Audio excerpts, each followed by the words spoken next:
And welcome back to Enfield today. My name is John Fox, hosting this week, and again, thankful to Kevin Kivy for letting me sit in. But I'm with a friend this week talking about some very serious issues concerning animals and animal welfare. So we've got a full program, really big show, and I hope you'll like it.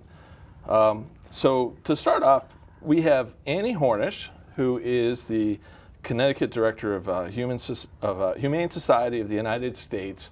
And from the website, I'll just read what it says about Annie, if you don't mind. Sure. It says, before becoming the HSUS State Director for Connecticut, Annie Hornish was a state representative for Connecticut's 62nd District, where she passed stronger laws governing puppy mills, pet trusts, pet tethering, keeping of exotic pets, and internet hunting, which I've never heard of that. And then she works to fight all kinds of cruelty to animals. And also it says, a former Connecticut State Representative, Annie Hornish is a political powerhouse for animals in the Constitution state. And congratulations for that, because there's no better advocacy than standing up for defenseless animals. And many people may not know this, and maybe we could go to the map of the Connecticut Humane Society, where the mission is to help all animals, not just domestic, pets. It's actually wild animals, as you can see from the map there. Annie, maybe you want to talk a little bit about that. Sure, John. Thank you. Thanks for that introduction, too. The mission of the Humane Society of the United States is to celebrate animals and confront cruelty. And as that map showed, or the logo showed, we represent all animals, not just dogs and cats. The logo represents a variety of species on there. And I'm thrilled to have this job. I have a lifelong affection for animals, and it's a very good fit for me. Part of the Humane Society, our role in the animal protection movement, first of all, we were founded back in 1954. Part of our role is to take on the systemic large-scale cruelties that affect animals. That includes things like puppy mills, factory farming, animal fighting, and threats to marine mammals. So it's a broad range of issues that we confront. And we satisfy our mission in a variety of ways. And one of them does do with public policy, and you cited a bunch of examples of how laws that have passed. And indeed, we've passed nationwide over 1,000 laws in the last decade that help animals. We also do corporate outreach, and that entails working with corporations to implement animal-friendly practices, as well as educating consumers about what products that they might be more inclined to buy if they don't want to harm animals. We also provide lots of education, not only to the general public, but we professionalize the animal protection movement by offering educational opportunities for law enforcement and shelter professionals. We also do direct care. We operate the largest network of animal sanctuaries, caring for over 100,000 animals, and also offer assistance in situations where disaster response is indicated, like in the hurricanes we recently had, Katrina, Sandy, etc.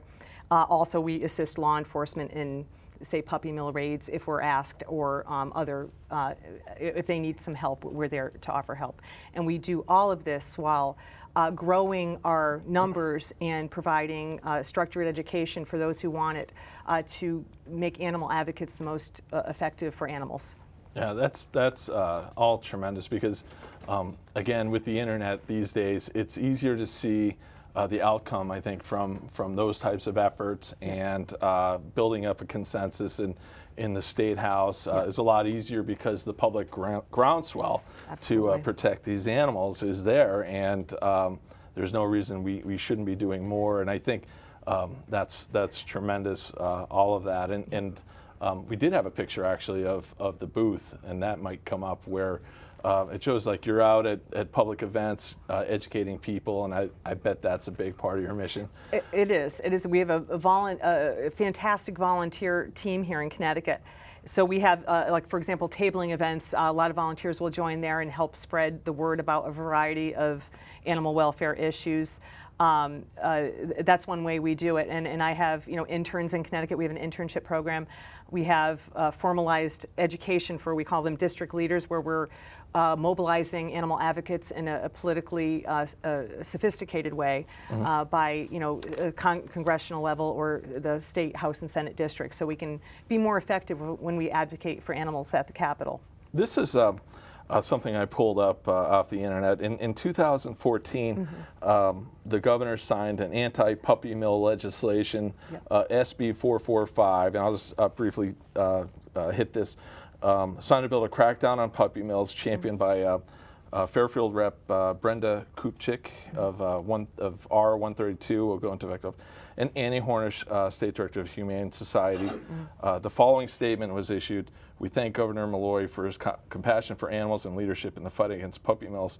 This law will not only increase transparency for consumers, it will increase penalties and violations for those improve the state's pet lemon law," which I have never heard of that. And to be honest, I've never heard of a puppy mill. I did know people that seemed to produce a lot of dogs, and it didn't seem right. The dog didn't seem happy or healthy. Right. But a puppy mill is a totally different thing altogether. I mean, what exactly are we talking about? Well, a puppy mill is a term that describes a commercial breeding facility that prioritizes profit over animal welfare. And in Connecticut, we don't have a major problem with puppy mills. They're largely out of state. Yes, there could be instances of irresponsible breeders. That's absolutely can happen everywhere. But we don't have the large-scale entities that exist. What we do have are pet shops in Connecticut that source their dogs from puppy mills. And what that law that was passed, what it did was raise penalties for pet shops who are dealing with puppy mills. Now, defining puppy mills is the way we define that is if they have had a certain egregious violations of animal welfare on USDA inspection reports. That's the value of that law. It said that if any pet store is dealing with these egregious animal welfare offenses, that they could be fined up to $1,000. And what we're doing in Connecticut, so that law was great because it laid the groundwork. That was the last in a series of laws that were passed that made it tougher, that is cracking down on puppy mill traffickers within Connecticut. So what we did is we mobilized a team of amazing volunteers who created a database, and what we do is we go to the Department of Agriculture. Every time a dog is sold in a pet shop, they have to fax over a paper trail is created for that dog sale. What we do is look at that paper trail and document where those dogs came from, and then research as to whether those sources have had bad USDA inspections reports. And we've found many instances, and we've delivered those to the Department of Agriculture, who oversees them, and they do the follow-up on those cases.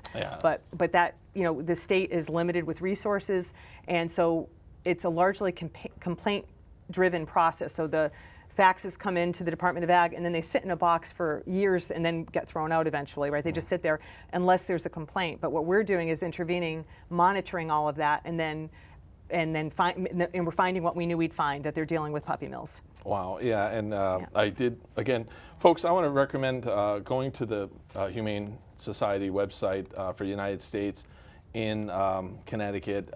We may or may not have the graphic for that. It was kind of a busy day today, but please go to the Humane Society website, and everything she's talking about is there. They have a hound dog program that helps sort of find the issues with the puppy mills, and there's also a picture of a box with all of these faxes in it that she's talking about. So on to an even more heinous treatment of animals issue is the battery cages for chickens, which we have one here. This is definitely a sad-looking cage, and I just want to say, I'm a consumer. I go to Whole Foods when I can because they rate the treatment of the animals that are being sold from 1 to 5, I think, and typically chickens are a 1 or a 2.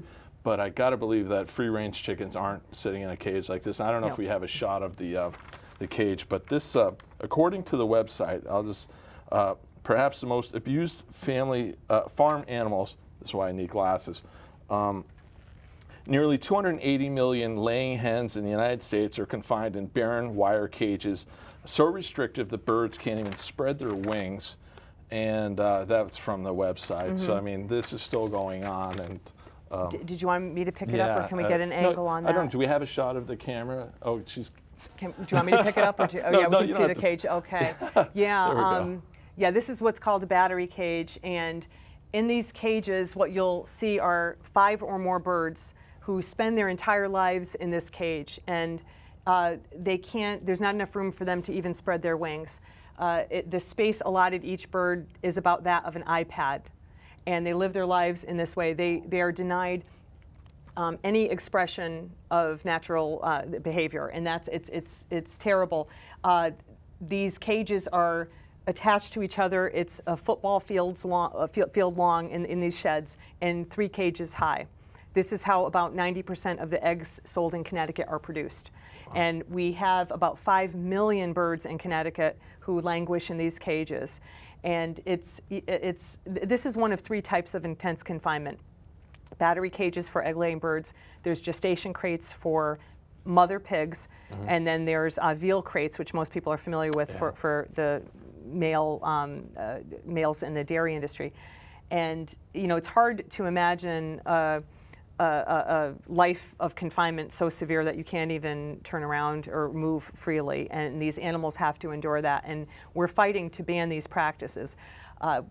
We do have these in Connecticut, and the good news is in Massachusetts they're working on a ballot measure right now, question 3, overwhelming public support behind it. If you go to citizensforfarmanimals.com, you can see the level of support. There's a page showing the businesses, the veterinarians, the vet technicians, and the organizations who are behind this initiative.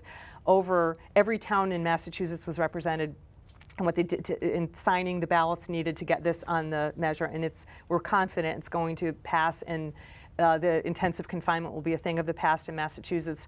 Not only using them, but selling products from them. Wow. And that's why this is in Connecticut, we have Hillendale Egg Farm. They own Cough Cough. A lot of people remember them as Cough Cough. They're owned by Hillendale.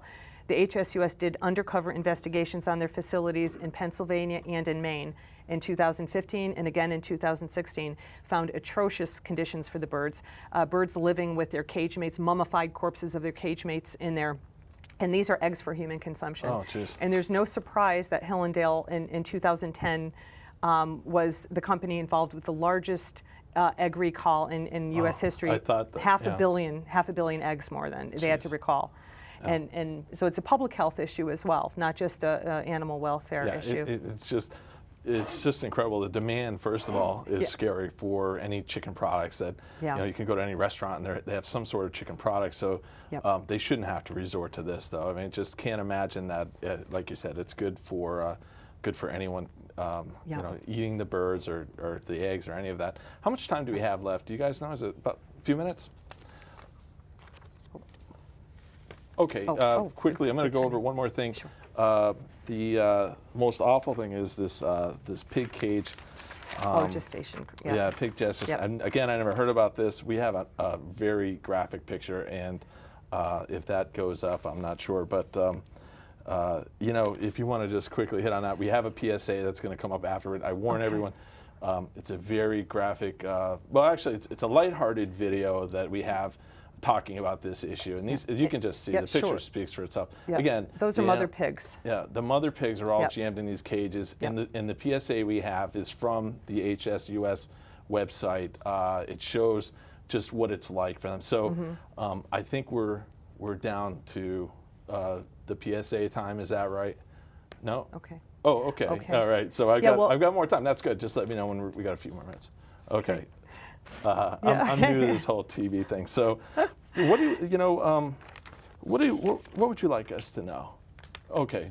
All right. Now I'm getting the signal. We do have to wrap it up. Well, listen. I hope people can go to your website. Yep. There is an action, sign up thing. Yep. Where you get emails. You can email Annie, and get behind legislation that improves the welfare of animals. Yep. Right. And up next, we're going to have some great guests right from Enfield. Oh, by the way, Annie grew up in Enfield, so she's an Enfield resident, lives in Thompsonville. I grew up in Thompsonville, Yeah, she grew up in Thompsonville. Yep. All right, so we got some more Enfield people here coming right up. we're going to talk about the Enfield Dog Park, and that's going to be great. And we have the mayor of Enfield, the dog mayor. So we'll be right back, folks. We took to the street for the great challenge to see how well people can hold up under the pressure. Now, do you think our heroes have what it takes to meet the physical demands? Let's find out. It's calling your name. You can do it. Oh, it looks pretty enticing, right? Like you just want to get into that crate. I'm just gonna need you to do a couple of basic exercises for me, okay? Nice and snug. Right.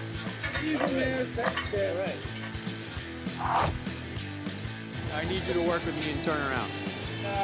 Wait a minute, I'm not done. Let's raise our hands up to the sky, bring them down, bend right over, touch your toes. I think I heard a grunt. Lovey, come on. Do the hokey pokey. It's what it's all about. I told you to get the knees up. Head, shoulders, knees and toes, knees and toes. Okay. Watch out. Are you kind of ready to get out of here? I'm ready to get out. You're ready?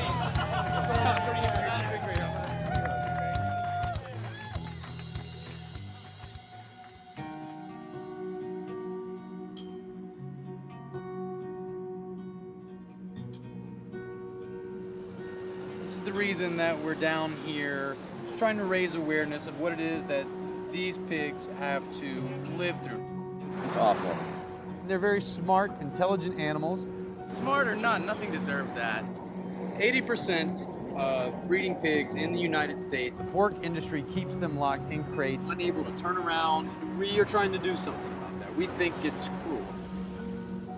You had the opportunity to say something to the pork industry. What is it that you would say? I think they need to come down and do the challenge. They don't deserve to be in those cages at all, actually.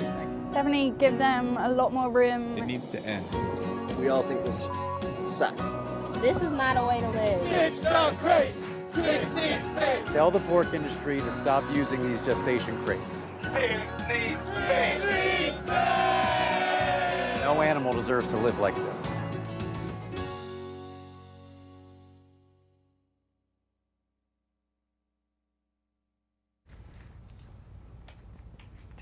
And welcome back to Enfield today with our dog mayor, Remy.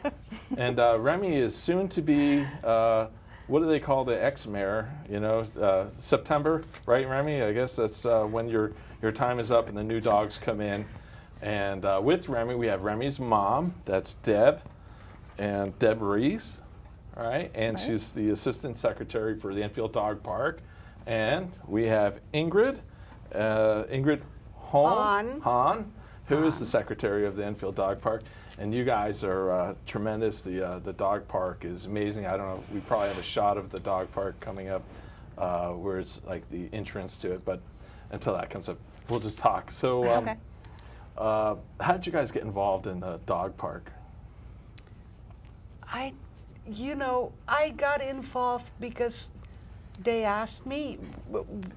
Of course, we had animals at home.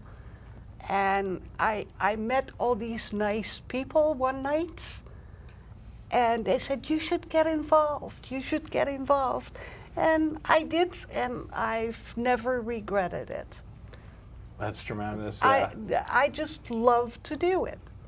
It's one of the bright spots in Enfield, like in the last, I mean, honestly, in the last 5 years, 10 years, you know, that it caught on, and I never heard of a dog park. I haven't had a dog in 35 years because it just kills me when they pass on. You know, just to not dwell on that too much. But I do see like the mayor of Enfield takes his dog down there, and so it's a lot of fun. And I think we have some shots of some new stuff being installed, new It's like agility equipment. Agility equipment, like so the dogs can run all over this stuff. And that took several years, I was told by the director. But there was a lot of fundraising involved because, as most people know, we're a 501c3 nonprofit organization, and the dog park does not belong to the town. We run it. We lease the land from the town, but that's where it stops. And so it took us a little while to raise the money for the agility equipment, and we want to raise some more and put some more in. Yeah, and you know what? This is that was a great shot. This is why I'm glad you guys are here, because I run an Enfield Needs Positive Change board, and Kevin has the open forum, and there's 10,000 people on his page and 2,000 something on mine. I don't know how many people read it, but we want to make sure that when it comes time for donations, that people think about the dog park, because I did go in the beginning when Bob Stefanik was kind of setting it up, and it was privately funded, and he was having these spaghetti dinners at the Moose Lodge. That it's worth supporting, because a dog mentally is like a 6-year-old, I guess, and for them it is such a great thrill, and it's so so good for them to socialize with other animals too, and so that's what I really admire, that you and Greg Puglisi, who was able, did I pronounce his last name correctly? Yep. Were able to continue this, and of course volunteers are always needed. And don't forget our president, Karen Ward. Oh yeah, Karen who Ward. took over for the founder of the Enfield Dog Park, Rob Stefanik. Yep. Oh, okay, sure. Yeah, and so now they have water there, which for a few years maybe they didn't have some water. Now the Boy Scouts put in Boy a Scouts cistern. put in a cistern, and we have water now. Yeah, and I want to say something about that. It's hot out, and I see people walking their dogs in the neighborhoods. I don't know if it was your website or your website, but it was your website. They had a water bottle with a little thing, and they squeeze it, and the water goes up so the dog can drink, halfway through. And I've seen German Shepherds out in the neighborhood, no water, and I'm like, you got to bring some kind of water for your pets, people. I mean, it's hot out for them, So the cistern's great. Yeah. I'm going to read something from Greg, and Greg what is his role? He's our vice president. He's the vice president. Yeah. Okay, I see him on Facebook all the time, so I try to share what he's got to say there. But Karen Ward is the president. So this is from Facebook. Right now, you guys have Animeals going on, which is fantastic. People use food shelf, I guess, or is it no? It's the Meals on Wheels with the senior center. Okay, the Meals on Wheels. So people are getting a little assistance on food. Their pets need food too. So there's actually like a. Actually, the director of the Enfield Senior Center got in touch with Greg. Her name is Susan Later. And she asked us if we could do something. And we've been at this since 2015, March of 2015. Yeah. And we're having a big one going right now. So yeah, and cats too. I mean, people are donating cat food, cats, and dog birds, food. everything. Yeah, and you know what? We wouldn't want to deprive anyone of the ability to have a pet, and if they're in their home 90% of the time, they really need those pets. Right. But it is an expense to provide food these days. Oh, we have a great graphic. Speaking of which, for those same people about vets. I saw this on your website, or I don't know which one it was, but I think it was yours. It listed all the assistance programs that are out there for people who have vet bills. And it's probably another reason I don't have a dog in the last 35 years, because it's $100, it's $200, and it's a lot more these days. Dogs get cancer. That's it. So go to the EnfieldPark.org website. Take a look at this. If you have issues with finances or whatever, go to that website and see if those people will give you some money toward getting your if your animal's limping around or something. Really, let's get your pet down there, and those people will help you out. I thought that was tremendous. So a lot of people don't realize the Enfield Dog Park. Just again, it's about taking care of animals and their welfare. And I didn't realize that before getting involved with researching this show. Yeah, our website is www.EnfieldDogPark.org. I'm going to read your mission statement here. The Enfield Dog Park says, "Our mission is to provide a safe haven where canines can, under the supervision of their owners, enjoy the outdoors in a safe space while socializing, exercising with other canines. The dog park is committed to enhancing the quality of the community through responsible pet care, ownership, charitable giving. Its establishment provides a recreational area where dogs and people can interact in a clean, safe, pleasant environment. You know what? I'm really going to say it is nice. I mean, I wish we had a big park like just designed the same way that one is. It's in fact, Anna, you were there, weren't you, for some event earlier? This? The fundraising event, I think, for the dog park, right? Yeah, Yes. Puppy Pride. Yes, yes, Yeah. yes, Puppy exactly. Pride. Yeah, Yeah. I was That- there. Yeah. I'm It glad was these- wonderful. It Yeah, was meeting it everybody. was fantastic. Yeah, yeah, And it was talk a lot about of Puppy fun. Pride. That's a big fundraiser for you guys, isn't it? That is our biggest fundraiser every year. Yeah. And, That's and when we vote for the mayor. you vote Yeah. for the mayor dog, Yes. and people, I guess, pay $5 to have their dog Enter. entered in, and then they get voted on. People vote on the dogs, Yeah. right? Yeah. And They campaign for like a month. they Yes. campaign for a So month. our Now, Facebook page is just jam-packed with people campaigning for their Did dogs. Remy promise getting the dog agility stuff done? Was that one of his campaign promises that He doesn't how hard was promise. that? He doesn't promise. But He delivered. he though. delivered. Yeah, Yes, it's- he worked people really are gonna hard. miss him. There's some Yeah. pretty big paws Yes. to fill. Yeah. I mean, he got it done. He told his constituents, we get this agility course set up, folks. So cash donations, I don't have the graphic for this, but again, it's on the website. Send cash or check to, well, no, probably check to Donna Loria, 19 Donna Street, Enfield, Connecticut, 06082. And there's a PayPal on the website. You can make payments with credit card through PayPal. Yeah. And then again from Greg's Facebook page here, the Pet Food Drive and Meals on Wheels program, sister program to Meals on Wheels, and right now they're running low on food, so they really says they are almost out of pet food. They need cat food cans, small bags, dog food cans of small bags of cat and dog treats, and it's surprising me that cat treats are really getting popular now. Yes. I go to my mother's house and she's got these cat treats and the cat comes running. So I guess we're getting pretty close here to wrapping it up. I Good want to say boy. thank you guys for coming down. Thanks And, for having us. Thank you. I Thank know you. it's hopefully it's going to make a dent in getting some people more aware of both programs, both Right. organizations.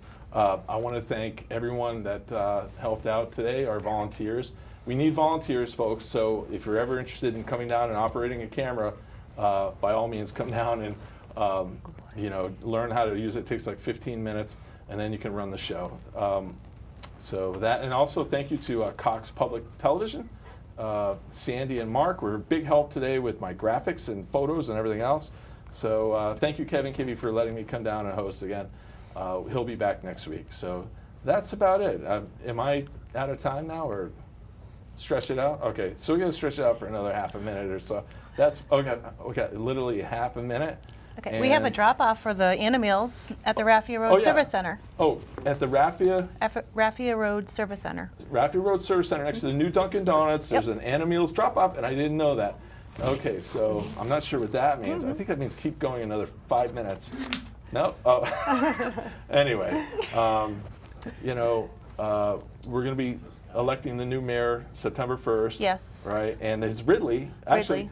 he's being sworn in. Ridley? Ridley's being sworn in by Scott Copen. All right. August Ridley will be sworn in by 26th. Scott Cope, and Yeah. Marty is the deputy Yes. mayor. Okay, Yeah. folks. Thanks a lot. Have a great evening, and we'll see you next time.